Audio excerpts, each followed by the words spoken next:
Okay, so we are back to rolling live here for our all-day coverage at the Investment Advisor Association's Compliance Conference in Washington, D.C. And with us now we have Carlo di Florio, who's the president of ACA. Carlo, thanks for joining us. Thanks, Charles. Great to be here. You bet. I was really looking forward to this. And we've been talking compliance all day. What could be better? But as I set up earlier today, like compliance is such an important part of what you do as an RIA. And our entire audience going RIA, one of the questions we get more than any is, how do I stay compliant, right? You can figure out your stationery, the technology, you can also figure out pretty well. Compliance, I think most people are concerned about. So here's the good news and the bad news. As I look around the floor here, there is no shortage of compliance consultants. So the good news is there are a lot of compliance consultants. The bad news is there are a lot of compliance consultants. So with that said, what kind of tips can you give our audience on how to choose the compliance consultant that's going to be right for them? Excellent. Well, look, I think it's very similar to how they choose their trusted advisor, like you all, right? You want somebody who you have trust in, you have confidence in, who you are going to build a long-term relationship with. And so I think that's the most important thing. And then, so what are some good indicators of who could present that to you? You are complying with the securities laws and regulations, which mostly are issued by the SEC, the Financial Industry Regulatory Authority. So are you working with compliance consultants who really understand those regulators, those regulations? For instance, ACA Group, which does consulting, provides technology solutions, and provides outsourcing. We have over 65 former regulators from the Securities and Exchange Commission, from FINRA, from other regulatory agencies. I was the director of the SEC's exams division. I saw that on your LinkedIn, yes. And I was the chief risk and strategy officer of FINRA, so I know those two regulatory agencies really well. So I think first, anchor yourself in a team, a person that you really feel understands the regulations and the regulatory relationships, because those are very important in building trust and confidence that the regulators will have in your firm. Who are you working with as a compliance consultant? So that I think is really important. Second is the firm you're working with really thinking about your business and the way your goals and objectives for your business, just like you think with your clients about their goals and objectives. Yeah. So for instance, at ACA Group, we don't just do regulatory compliance consulting. We have teams that specialize in wealth managers. We have teams that specialize in broker-dealers. We have teams that specialize in private funds or large asset managers, so that we can really tailor our services to you and your business. And that's really exciting because as you grow, you have somebody who you can trust that's in partnership with you to take that journey and grow with you.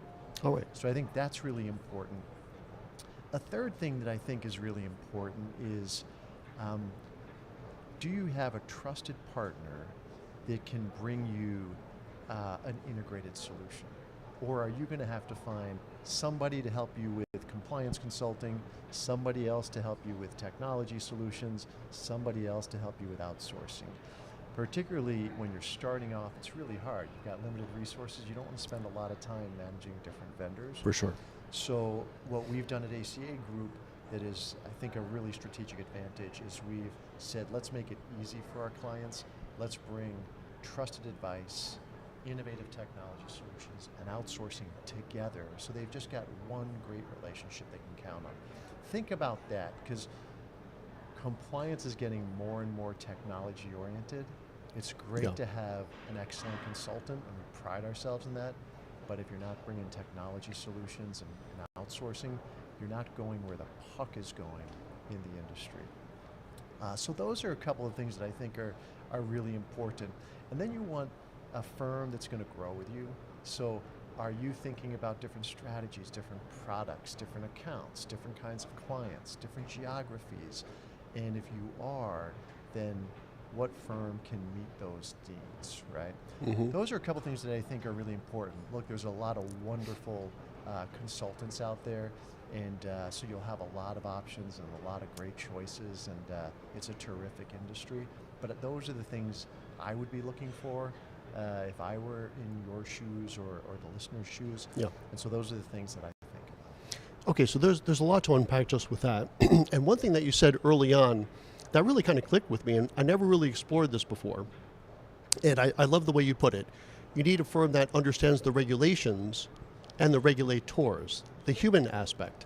So having those connections, which I suspect you guys must, based on your past roles, you not only know like what's in the document and regulation 397 subset whatever the heck that is, but you know Bob and Sue that wrote it perhaps. Yeah. And I think that's probably quite valuable. Can you speak a little bit more to that? It's a great question, Charles, because it is very much like it's a human endeavor, just like the good work that you and your listeners do, right? And ultimately, when I was directing the exams division at the SEC, it's about 1,000 plus examiners across the country who are going into firms every day to conduct inspections and examinations. Yeah. Now, sure, they're going to look at the strategies that you do, they're going to look at your clients, but the first thing they're going to do is they're going to come in and they're going to meet you. Yeah. And you're going to meet them. And that is a human connection. And you need to appreciate each other's goals and objectives. They need to appreciate that you're doing your best to serve your clients, provide a fiduciary responsibility, help them succeed. And you want to appreciate that they've got a job to do, and they're coming in trying to protect investors, market integrity. And so together you're trying to get to the right outcome.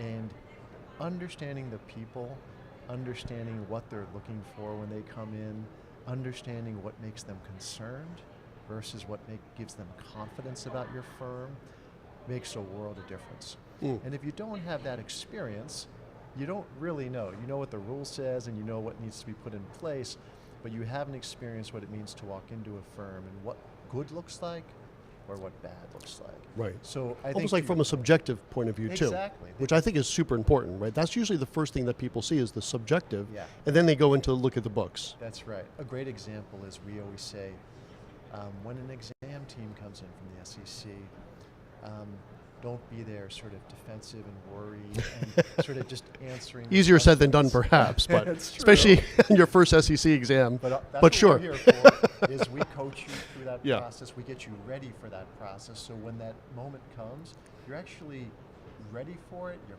confident about it, Yeah. and you know you're going to succeed through it. So we do that through mock exams, we do that through our compliance work, technology, other things. But in that first meeting, we always say, take the time to educate the SEC examiner on your firm. Yeah. If we have a first day deck that we work with clients around. Tell the story. Say that again. A What? first day deck. So the First day. that Ah, the SEC yeah, okay. comes in, start with your story. They want to understand that. Yeah.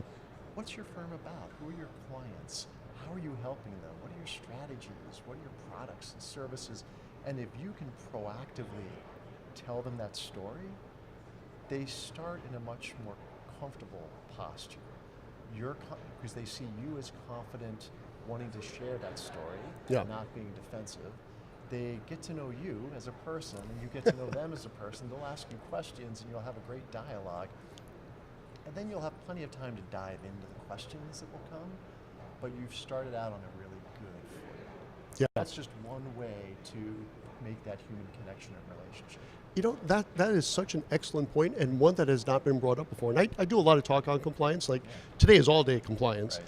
but when I go to conferences, there's usually one or two compliance people that we talk to, and I love that idea of that first day deck and telling that story because people really relate to stories. And the other thing, just a complete sidebar.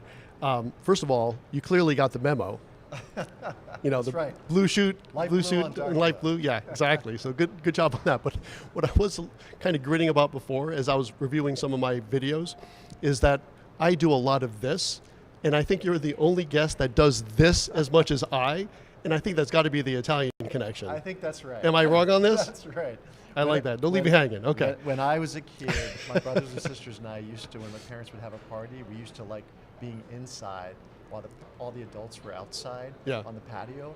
and we would close the door so we couldn't hear them, and we would guess what they were saying just by the nature of their gesticulations. Oh my gosh. I mean, between the matching suits, which we did not plan, and the, I can't Shared wait to experience. watch the replay on this, but watch the earlier ones, and you see me like this, and I was like watching it, I was like, how do you do an interview and your hand is steady like this? I was like, I don't think I can actually do it. It's like cutting your tongue out. Exactly. Right, how do you have an Italian stay quiet, just tie their hands? Exactly. Okay, complete non sequitur. Okay, so the other part I do want to talk about is to get your opinion on the idea of outsourcing or not outsourcing the CCO role. What do you think about that? And what does the SEC think about that? So I think the place to anchor, both from the SEC's perspective and from your firm's perspective, is what solution is going to drive the best outcome for you from protecting your client's best interest, protecting your firm's best interest, protecting investors in the market. And if that right solution for you is an outsourced CCO, because it'll give you expertise that you don't have in-house, it'll give you an additional resource that brings that expertise, that can be a good sounding board, and make sure that you comply with securities laws regulations, that's a good outcome for you. It's a great outcome for the SEC because their mission is investor protection, market integrity. And Right. you're going to advance that objective by having a good CCO. So that depends. If you have a good person inside who can do it, then that's great. That's the right solution. If you don't, and many firms don't, Yeah. Especially a lot of these starting firms, it's Exactly. just a person. it's a person. Right. And they've got to focus on their work, and they've got to focus on the important relationships and their services, their advice. So in those circumstances, we think it can be very valuable to the firm, to the SEC's goals and objectives, to have an expert step into that role and be your trusted partner. And that relationship can evolve as your firm grows and you Yeah. do well. Maybe in our case, we often start as an outsourced CCO, and then as the firm grows and decides to bring in a full-time compliance officer, we step out of that CCO role and step into the support team role. So Right. there's different ways that you can continue that relationship, but it all should be anchored in, is it going to help you best comply with laws and regulations effectively and efficiently? And is it going to help from the regulatory perspective? Is it a better investor protection and market integrity outcome?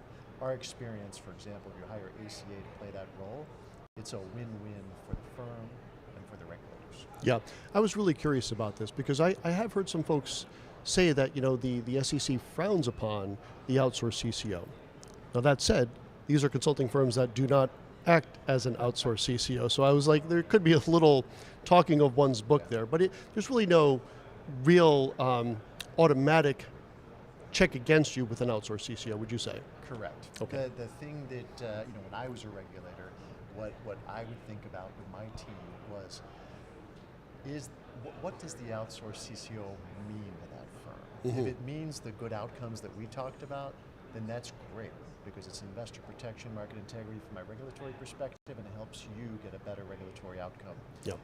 If instead it means that you don't really care about compliance, you don't have time to be bothered by it, and you've hired somebody who is not competent, doesn't have all those criteria we talked about, which Yeah. is indicators of a good CCO, and so it doesn't reflect well on you as a firm that you're not engaged or interested, and you've picked somebody that shows that you don't care about a good outcome, then the outsource is what the regulators worry about. So it's not you said it well, it's not automatically by definition a bad thing. It all depends on who it is, why you're doing it, and it can be a great thing or it can be a bad thing depending on that. All right, that sounds good. And we're almost at time, so maybe some parting thoughts. So we have this advisor at a wirehouse that we're talking to right now. What does he or she need to know more than anything about compliance or picking the right consultant, however you want to close it up?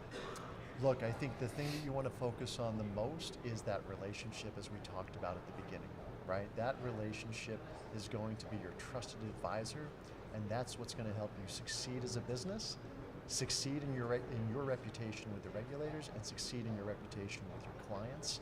So make sure that you choose a good partner. And I think the criteria we talked about earlier, is it somebody who understands the regulators, understands the regulation, understands your business, and understands the nuances of your business to help you succeed? That's the most important thing.